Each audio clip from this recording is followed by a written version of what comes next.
Okay, so thank you very much for your interest in my paper, Idiosyncratic Asset Return and Wage Risk of US Households.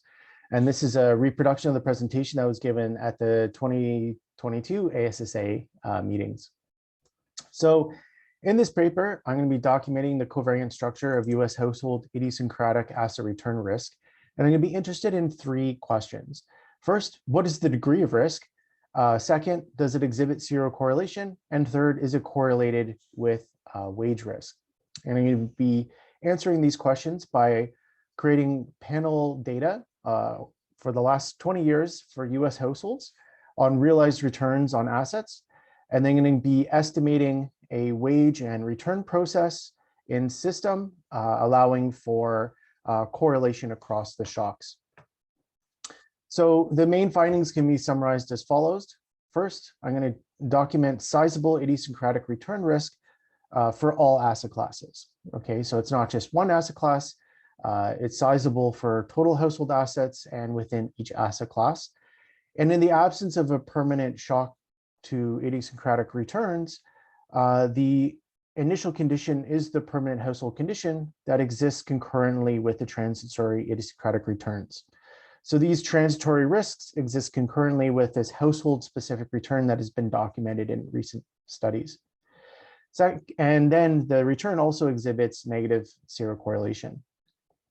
And this transitory idiosyncratic risk is correlated with wage risk, the permanent shock to wages, and is primarily due to capital gains in primary housing, and is also age dependent, being larger for older households. And these estimates inform the covariant structure of idiosyncratic asset returns and wage risk for the studies of portfolio choice and for asset income inequality to study wealth inequality.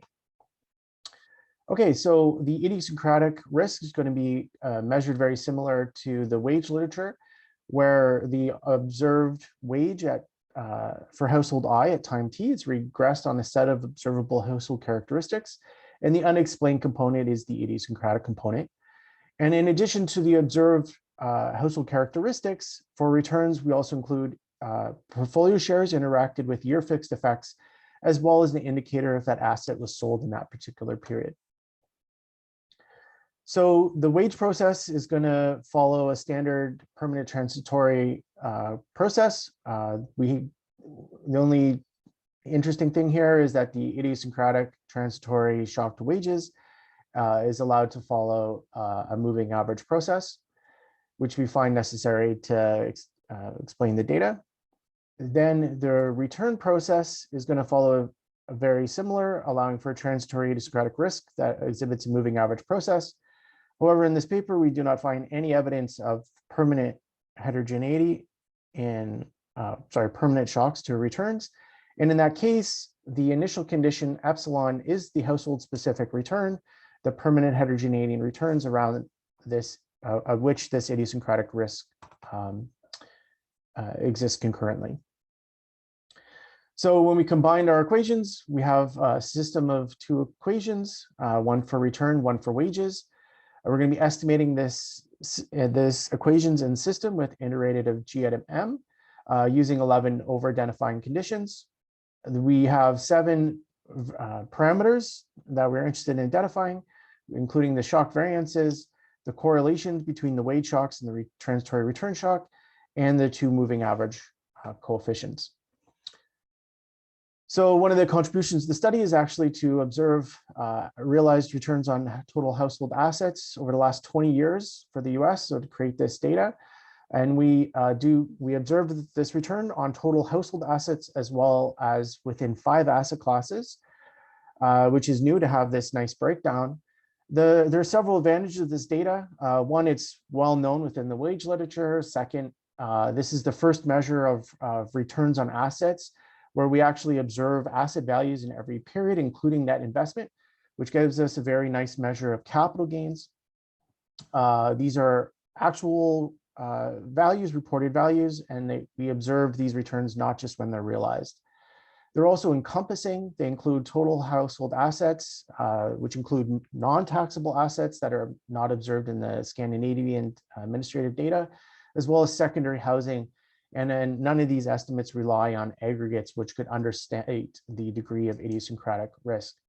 And in the PSID, in the data that we are using, we find no instances of top coding. So just the summary statistics of our wage growth and real returns. And we can see here that the real wage growth is 3%. It very similar to the wage literature. The average real return on total household assets is 3.2 percentage points and exhibits a standard deviation of 10.8. The largest return is for private business assets, which is significantly larger than public equities, also being large for secondary housing. And for all returns on assets, we observe that the standard deviation between households is larger than the standard deviation within households. So this is the baseline estimate. This is the system of the estimates from the system that is the most parsimonious in terms of both individual and joint parameter significance, and also satisfies the J test of valid over identifying restrictions. And so what we can see here, the estimates for the transitory and permanent shock to wages is very consistent with the wage literature. For each asset class and for total household assets, there is a significant transitory idiosyncratic return to wages, or shock to wages, or sorry, shock to returns. And it's about 9 percentage points for the return on total household assets. This shock exhibits a negative zero correlation and a positive correlation with the permanent shock to wages. And this positive correlation arises primarily from private business assets and primary home ownership. And the negative zero correlation is arising from primary housing and public equities. So we can want to look at whether or not this is coming from capital gains or from flow income. So we're just going to look at the capital gains excluding flow income for returns. And we see that the standard deviation is larger, suggesting that the flow income actually dampens idiosyncratic risk. We still exhibit a negative zero correlation and a positive correlation.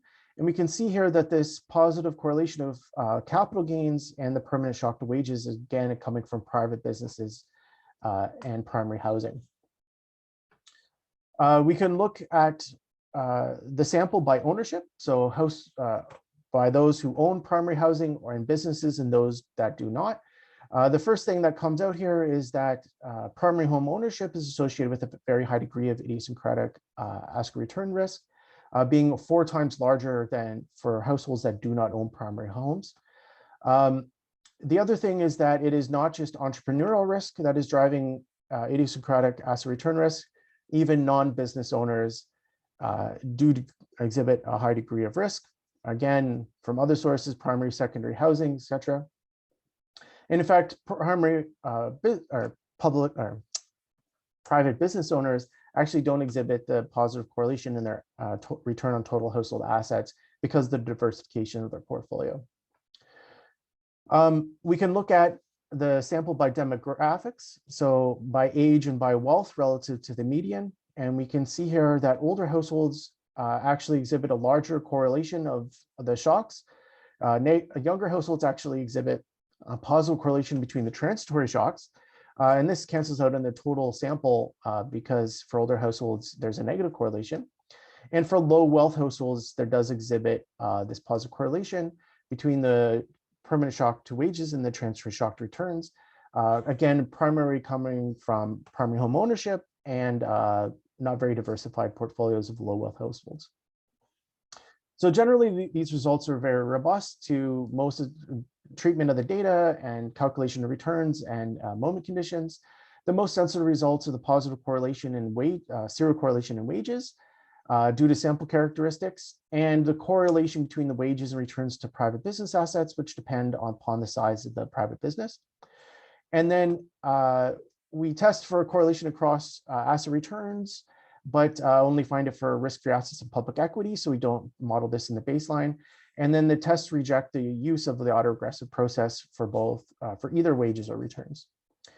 So these findings have a number of implications. The theoretical implications of idiosyncratic ASSA return risk have been well documented, but empirical evidence has been very scant. So we're documenting sizable idiosyncratic return risk. It exists in all asset classes, not within any particular asset class. It's not limited to one asset class. This suggests that background risks can arise from all asset classes in the determination of portfolio choice. Second, in the absence of this permanent shock to returns, this transitory idiosyncratic risk exists concurrently with the household-specific returns that has been documented in recent studies. And this suggests that studies that want to model return heterogeneity need to include both the household-specific and the transitory idiosyncratic components. And that studies that have that include both idiosyncratic risk to returns and wages should account for the correlation across these shocks. So thank you very much for your time.